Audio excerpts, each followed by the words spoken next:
ضاع الهوى، أمسيت جمرا في جوى، في أجفني دمع إذا أنزلته الكون ارتوى، ينتابني حزنا كما حزن الذي يمكث مريضا ابنه واحتار في ثمن الدواء. فتشت نفسي باحثا، والله لم يبقى سوى باقي لي بس روح ونفس. يا فلان ابشرك من رحت وياك اخذت العافية،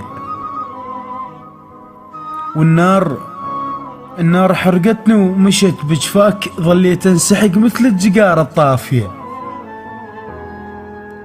معروف لو صبوا الدمع ينشاف بس ما ينسمع، ليش انا دمع بغيبتك فزز الناس الغافية؟ وليش بنصيحك ما ترد؟ مو تدري كاتلني البرد وتلمس حلوق البشر، وين الحكاية الدافية؟ خايب احساسي اللي بينقص لو روحك المتعافية. ودعت ليلي مقمرا، أمسيت والقمر اختفى، غيري سعيدا يحتفي ما همني فيما احتفى. أكملت دربي بائسا، في خطوتي بان الجفا حقا كفى. كم دوب كابر وانتظر، سنة المضت مو كافية.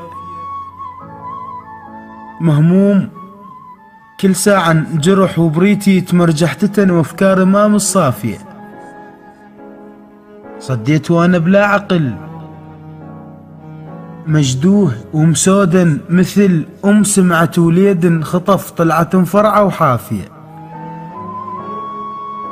لك انا اخاف اللي ياخذك ما عد نيتي الصافية. لا يحتسي خمرا اذا يوم وينظل ما شايفك، لا يشتعل جمرا اذا عافت الضحكة شفايفك.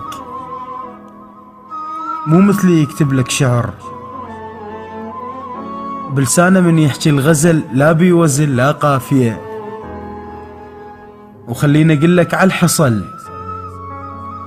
يا فلان ابشرك من رحت وياك اخذت العافية.